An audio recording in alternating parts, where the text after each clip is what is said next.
I completely agree with you.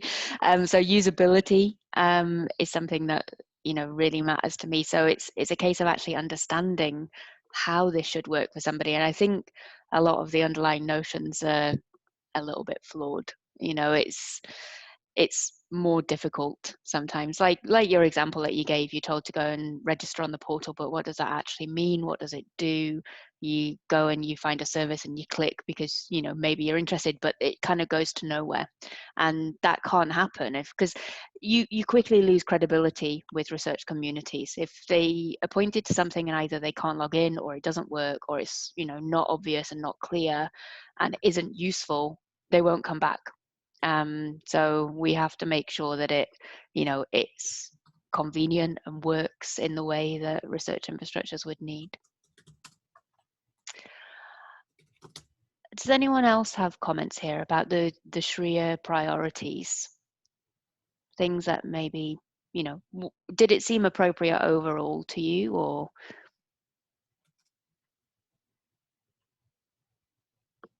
It's very quiet. I know everyone's quiet. Maybe everyone needs to introduce themselves. I want all the videos on. Yeah. I could also say that I'm really pro expanding to beyond data, Sarah. Yeah. Which I think was a thing that you made a point of at the end. Yes. Yeah. Because I know, as you know, I'm, or as some people may know, I'm very involved in computational workflows and software, and this is always typically a kind of afterthought, as it were. But software is absolute. Well, databases are software. Everything's software. Yeah. Data without software is just dead bytes. So I'm really pleased about that, but it's non-trivial to think about. Because it's a living entity with sustainability issues. Yeah, no, I think we need to change the term data, but it isn't just a terminology issue. I mean, we'd been applying it broadly, but actually there are certain aspects like, you know, code doesn't really get discussed much. It's not something that there's been major investment in these different work programs. You know, they've focused more heavily on publications and data, and I think we need to be a lot more all-encompassing in our approach. And actually, one of the things, I might have put it in a response to the Q&A, Jean-Francois has been pushing that this is one of the areas that, you know, we focus on in the next work program. And similarly, this is why I'd brought Neil from SSI into the FAIR group, because I didn't want it to be, you know, kind of too data heavy. So I see many people have put their videos on. Thank you very much. Do others want to offer reflections? May I? Yeah, Christos, yeah. Christos from Language. I will start, you know, from the point made, just made by Carl.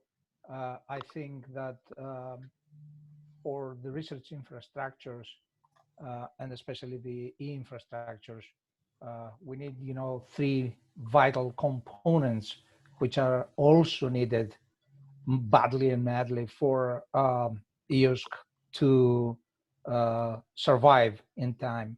And these are the open access data, the reproducible analytics, and the mobilized communities.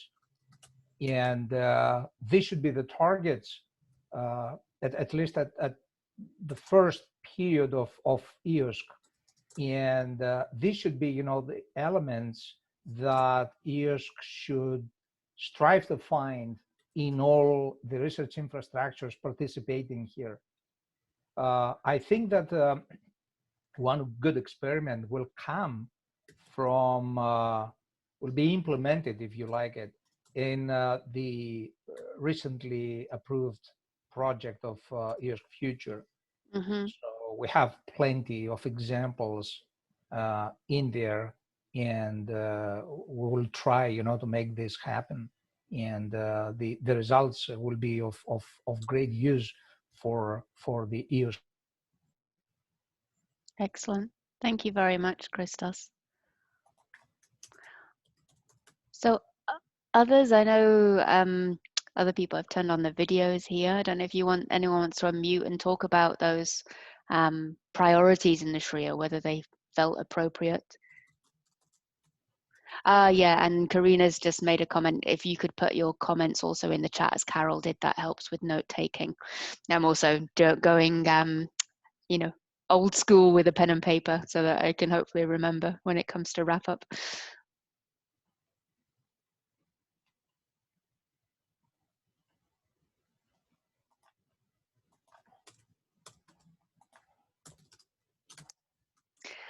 If this first question isn't really kind of like drawing much out, maybe we think about the others. Did you feel the research and the user communities were well represented?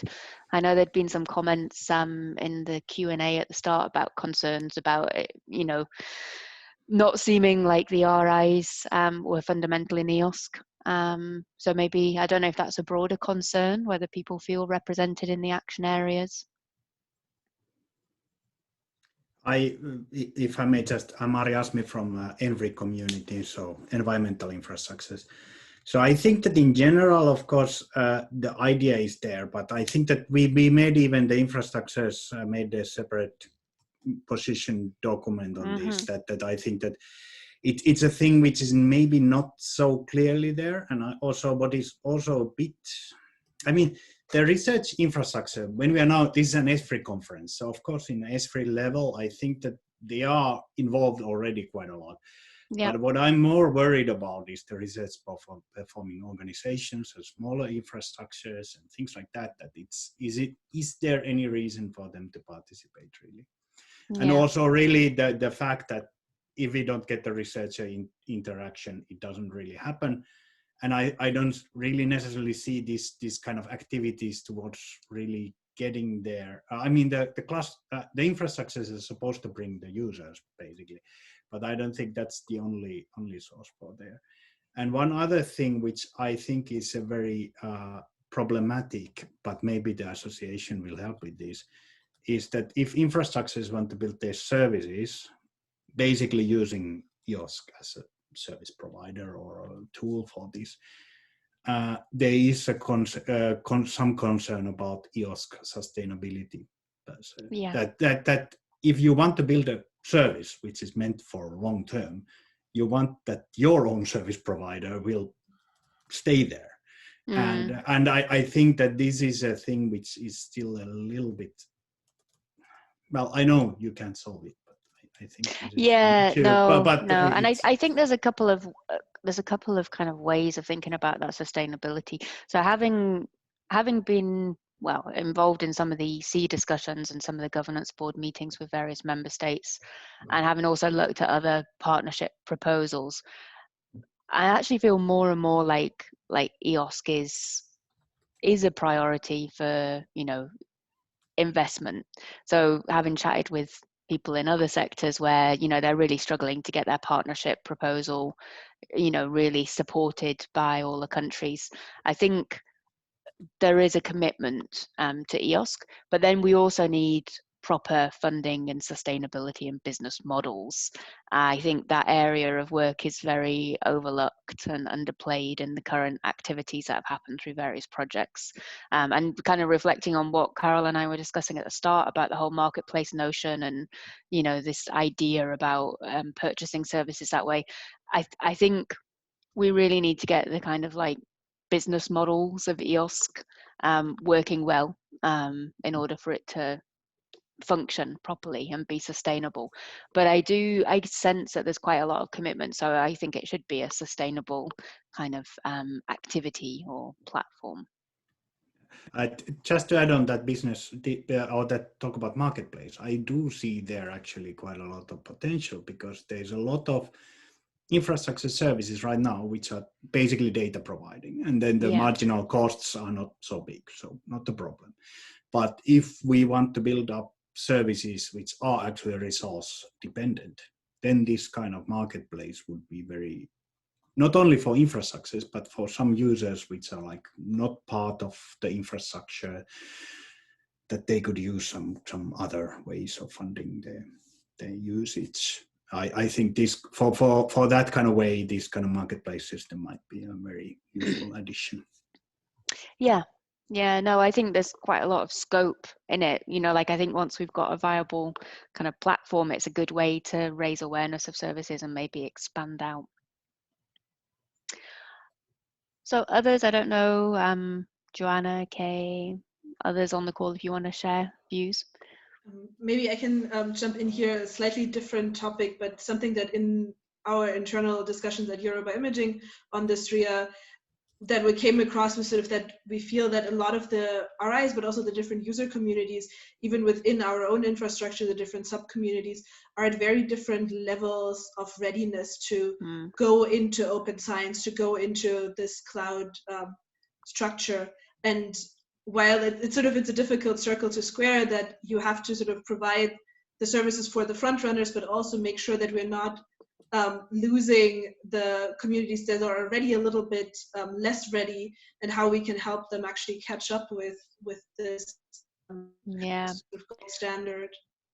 Yeah, that's been a huge discussion point in the FAIR working group. So we did a study, like FAIR in practice study, where we looked at different research communities and the different kind of barriers or enablers to being FAIR.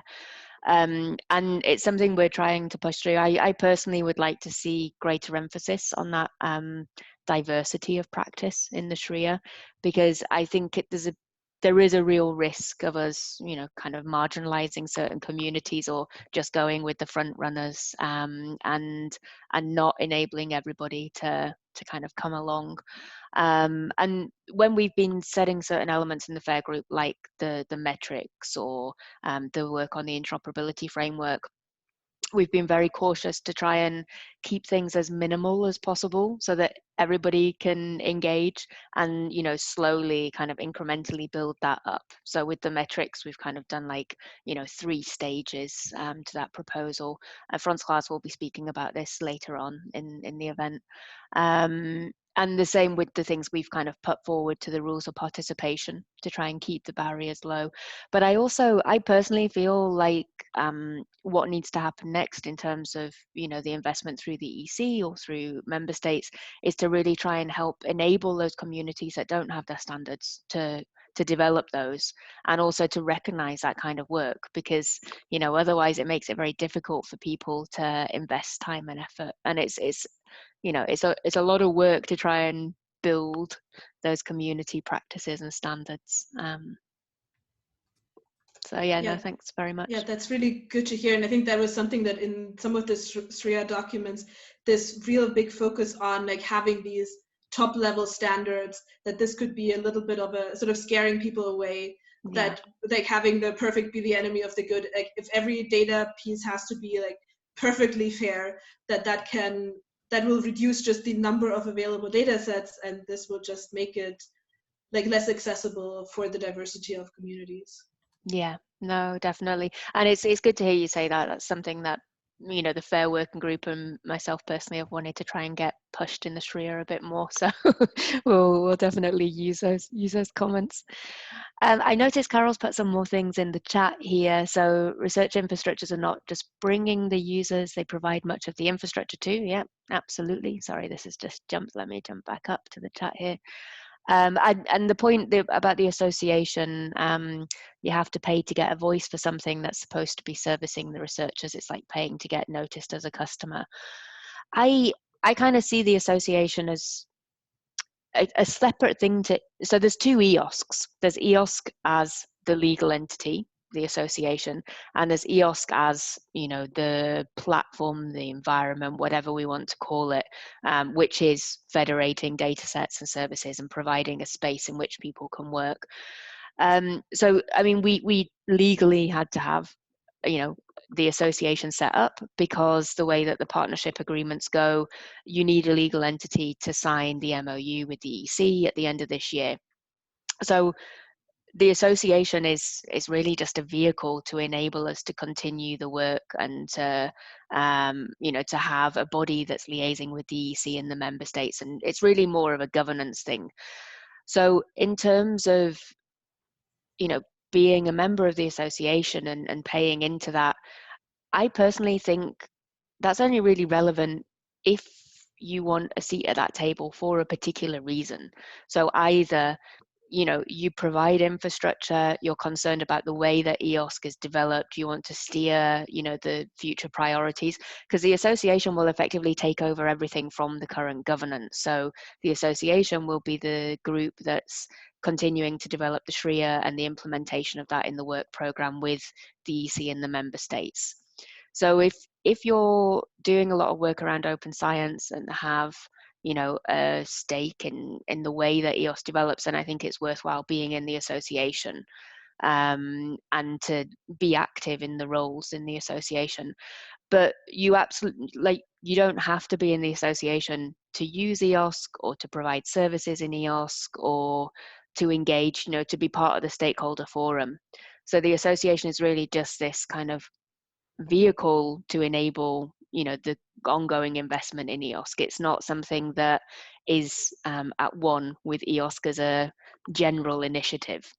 I don't know if that's helpful to kind of clarify.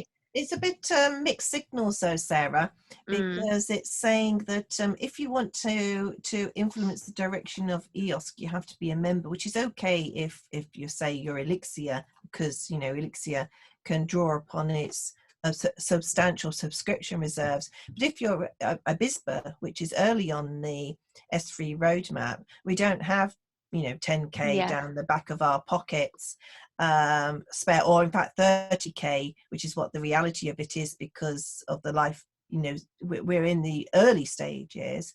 And an observer, you don't get voting rights. So it's a kind of it's a bit disingenuous to say that, really, because it's saying you have to be a member to have any kind of influence. Otherwise, I can see the direction of travel being into the cross-cutting services that continually move away from the actual researcher needs. And one of the questions you posed earlier, the middle question is, are the community's activities well represented in the action areas? Well, it's highly variable is the answer, and it depends on how much you shout. But if you can only shout if you've got a ticket, and that ticket costs you 10k a year, then you're going to get only very loud voices shouting. You're funded to shout. Actually, it's so it does seem that these things are intertwined a bit. And I must say, I did find the Bob's case for the research infrastructures to benefit from EOSC a bit aspirational, shall we say? Yeah. I think actually you raise a really important point there about the way the association is structured. So if we think about the current governance, one thing that I've always found really nebulous and not very well defined is this notion of the Stakeholder Forum. So we have the exec board, the governance board, which is very clear. They are defined groups. We have the working groups, which again are well defined. But it's I can't get a clear definition of what the Stakeholder Forum is. Is that the group of people who've registered at some point on the liaison platform or come to some EOSC events, or exactly what is that forum? What's the mechanism for engaging with that forum? And you're right, actually, to have a say and shape EOSC, you don't have to be a member of the association, and you shouldn't have to be. We have to have a broad stakeholder forum, which is really representing the different researcher communities, the different user groups, the different providers. And actually, one of the things I really liked, and there was a response that we did between the different ESFRIs and the research infrastructures. It's something that Rudolf Dimper had been, and Ari actually had been drafting. And I really like the emphasis there that user communities need to be in the governance. That's something I've always pushed for, and that's something I tried to do with the FAIR working group, to make sure that we had research community representatives, because you have to make sure that the systems that you build are fit for research use. So yeah, I think a thing we can take out of that point there is that we do need to make sure we have a viable stakeholder forum and consultation that's not just the association. It has to be that you don't have to pay to have a seat at the table and to steer things. We have to be consulting with the community at large, and that has to be a proper mechanism, because I've found it quite frustrating. There isn't a very easy way to know that you're reaching the right communities. And I think from my own work on the FAIR group, the ways it's been most successful is where there's been a very tangible group to go to. So when we had the PID policy, we had the PID forum, and that was an international group of people who know about that area and were engaged and could give responses. But for other things we've put out, sometimes you don't get much response, you don't know how to reach the right people. So, you know, I think the stakeholder forum element of EOSC hasn't been all that successful. Maybe I think that this is a very good point in that sense. Do I understand right now that from this discussion, I get the feeling that if you want to be part of the EOSC Association, you basically are one of the more like a really concrete service provider, a big, I mean, a kind of significant service provider. If you're a user, you don't, even as an infrastructure user, you might not be wanting to, it's not maybe the best way of really being part of it. Or you might be, if it's really core of your business, you might want to have a word in there. But other than that, then this infrastructure should just kind of, or the association should be able to do the consulting in that sense, that on the level, I perfectly understand, by the way, Carol, what you're meaning. There's a lot of infrastructures which don't have a legal entity, and actually even Elixir doesn't have a legal entity. It's a different organization who's joining. And also I mean, and 10,000 for every 123 environmental ones. I'm not pretty sure that they will join all of them. Yeah. So there is definitely a way of, I think that what you said, Sarah, about the necessity of stakeholders. I think that the first point is just to collect the different kind of stakeholders and see that how these different groups are really approached. And then there has to be systematic way of including the information. Mm-hmm. That's just mine. Yeah. Yeah, I'm trying to remember why the legal entity thing came in. I think it was something that was a comment from governance board. But it is a blocker actually in certain countries as well. You know, like there are fewer legal entities. I know I think it was some of the Nordic countries had a real issue with that. And yeah, certain groups that would want to be members technically can't because of that. But yeah, there are different categories of membership. So research funding, research performing organization, and service provider and other, I think, are the four. But I think you are all right, that there is a risk the people we're going to get in the association are the bigger players, or you know, the richer communities, or the ones who are, you know, service providers. I think some universities may join, but still they are more on the provision side. I mean, they're representing research interests, but maybe not, you know, in the same way. So I think it is really important that we have a very strong stakeholder forum that's focused around the user needs, and to really ensure that we engage, because I think a lot of the work that's happened on EOSC so far talks about the importance of users, but I don't know that it's always really aligning with those needs. I think that's absolutely right, Sarah, that there's a lot of talk, but there's very little walk. Yeah. And so I find that, and I sit in, you know, a lot of these kinds of meetings where I hear the same words about co-production and user needs and long tail and so on. And then I really think, well, what's really happening on the ground? And what's really happening on the ground is completely different. And I just sometimes wonder if people are operating in a reality distortion field. And if somebody will just say, I've just seen the emperor and he's naked, will anybody put their hand up and say that? So here I am saying the emperor is naked.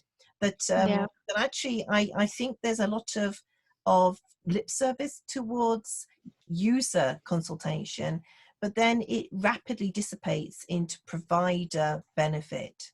So it's around providers. And I think there are many user groups, open science user groups, you know, societies who really represent a user membership, who will find it very difficult to figure out how to engage in this. And I do see it veering strongly towards a kind of skin in the game provider organization. and it'll be real pretty if in 3 years' time people just say, well, that was just a mechanism of diverting European funds to people for them to just carry on doing what they were doing anyway. And that's what will happen if we don't have not just proper stakeholder inclusion, if you will, from the users, but that is clearly visible. But it's clearly, because that's the other piece I would say, that it's not at all clear how transparent that user engagement really is. So I think that I totally agree with you on that. You're right with the serial thing with the open consultation and so on, but that I think it's a little bit of a drop in the ocean a bit, really. No, I agree. I think these things are. I completely also agree with this comment, but I think that we always live in this kind of even ESFRIs live in their own bubble. Yes, it's a huge amount of research outside of our little bubbles, and the point is there that just from experience, getting user information from researchers is really difficult because they are not interested about this. They're interested about their own research, and they are interested at the moment that they want some service, but in a kind of theoretical sense of whatever kind of services they might need in the future and what kind of PID system they have, they will say that, well, screw you. And yes, the professional associations might be the way, but the problem is that not all fields have them, or they are not representative, and usually who you get active in these ones are the old fancy professors who are maybe not really in the forefront of the kind of where things are hopefully going. So I can tell you that yes, the stakeholders are key, but how to get them in is it's a big issue. No. So I think in terms of the activities that are missing, I think one thing we should really flag here is this need to kind of include the users and have proper, effective stakeholder forums that are really trying to understand and address those needs. I agree with you, it is difficult, like to get researchers engaged, because why should they bother giving up time for this? Like they're focused on their work. So maybe professional associations, or I don't know, other kind of like mediator roles, like the kind of data stewards or research software engineers, people who are close to research but maybe more in that support capacity, but not at a very generic level. It needs to be people who actually are embedded in the research and understand the different community needs. Yeah, I absolutely agree with all of these points, especially that it's so important to get these inputs from the user communities.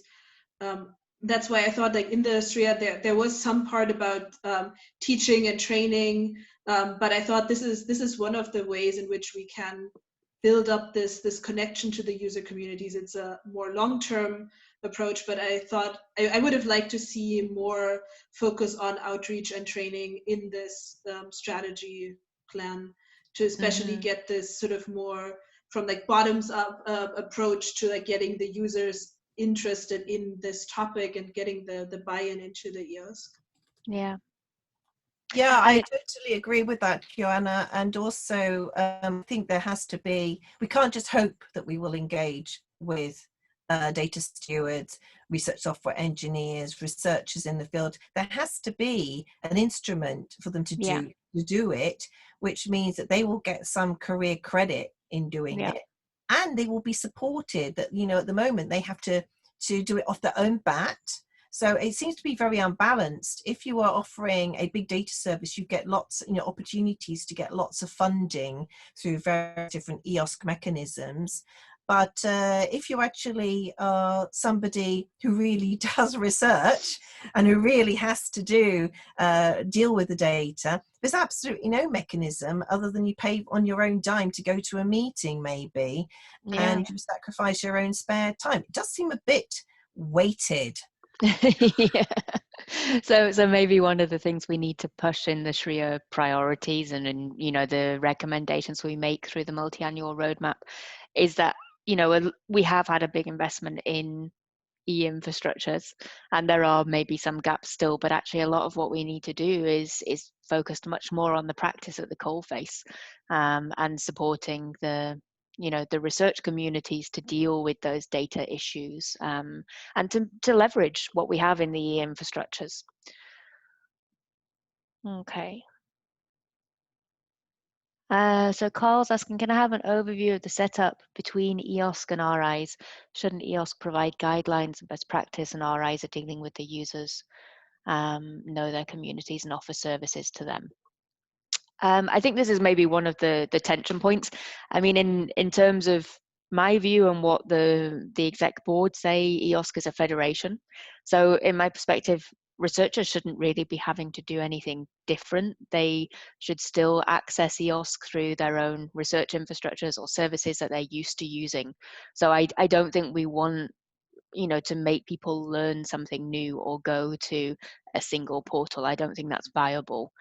We have to still have people, working through their normal, community and disciplinary services. And in terms of, the role of EOSC there, I mean, I don't know if Bob showed this diagram today, but there's a diagram that always makes me think of a thistle. So it's got like the core, and then it's got the federated data, and then on top it's got this notion of marketplace, and that's what they're classing as the MVE. There's like these 3 layers to the stack. I think, in terms of the core services, what e-infrastructures are providing, there needs to be a lot of clarity and guidelines provided on how research infrastructures federate into EOSC, what the value of doing that is, what the benefits are. So I think you're right that EOSC, in terms of the core of EOSC, should be providing guidelines. And then I think a lot of that access comes through the research infrastructures. I don't know if that answers your question, Carl. I don't know if you, by all means, unmute if you want to speak out.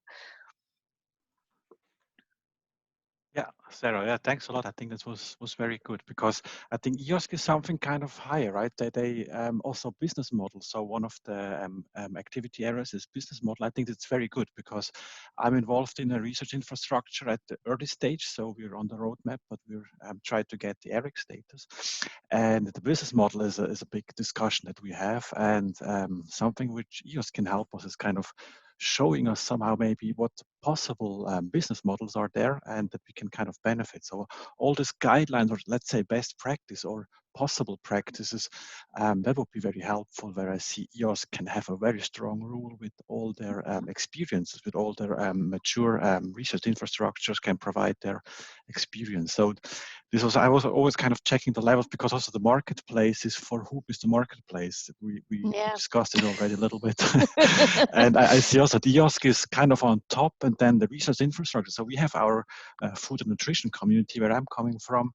We have this community, we know what they need, they're asking for services, we implement the services for them. So at a certain point, we were scared if EOSC wants to challenge us, also offer services to our community, or if they say, no, this is your business, just go ahead.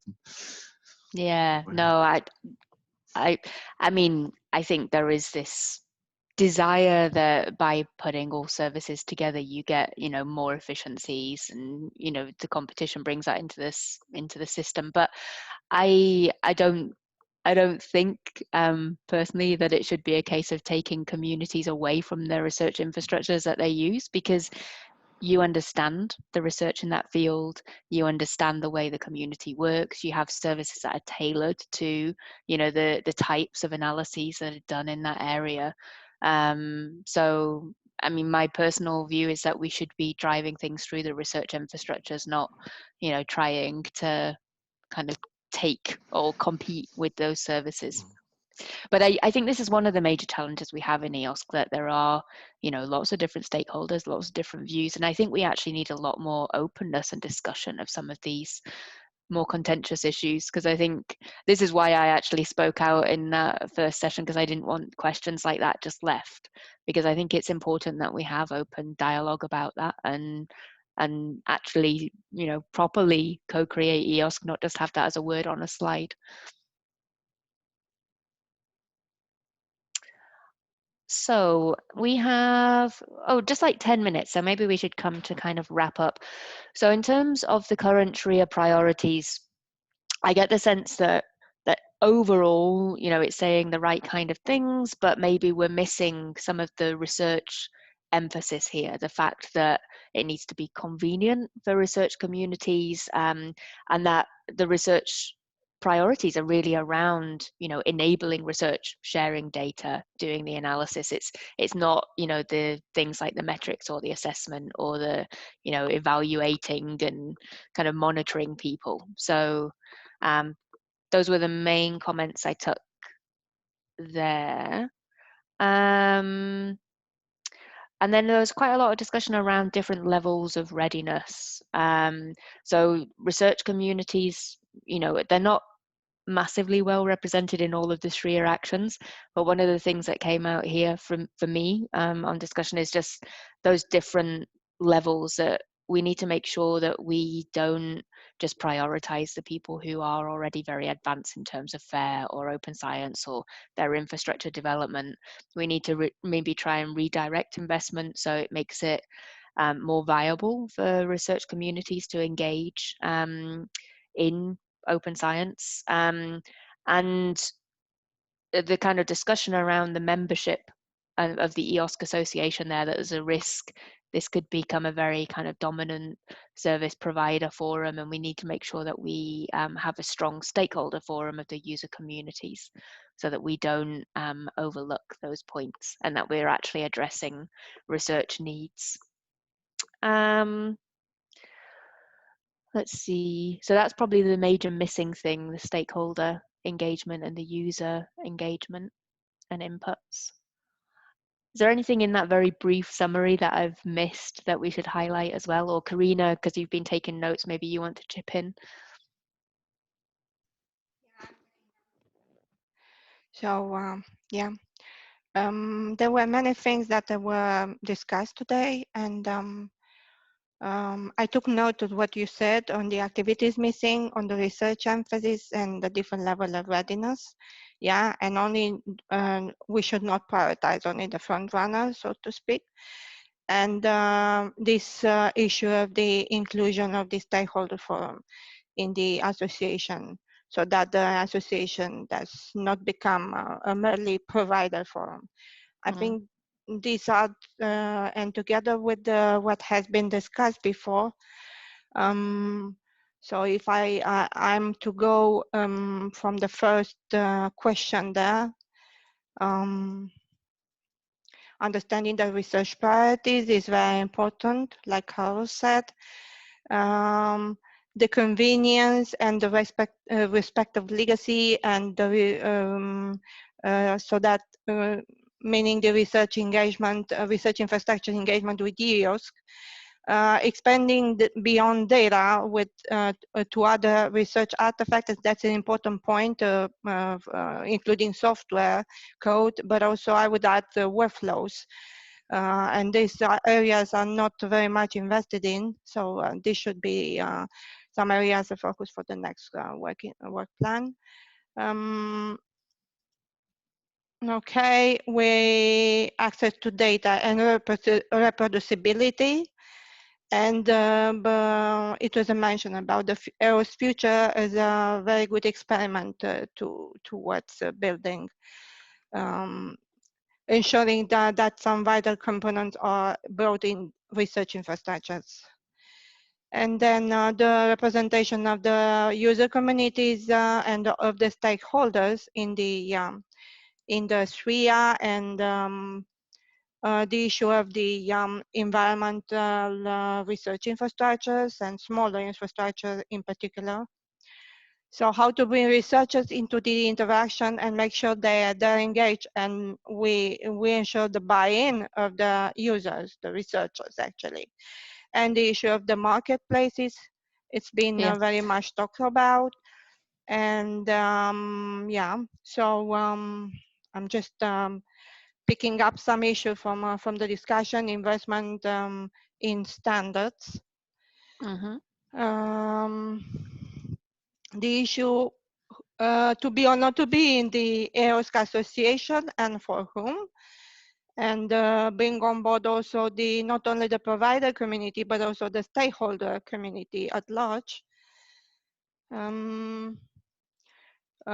Because this EOSC Association is, as you said, is just merely a vehicle to continue working on EOS, in particular at the governance level, but also to develop the sphere and the implementation. So that's a different level of the activities. And that's why, and also the issue of the engagement with the stakeholders. So that's why we need a viable stakeholder forum and a mechanism to engage with it, and how to reach the right communities and all the scientific communities. That would be a big play, I think, and especially for the future. Excellent.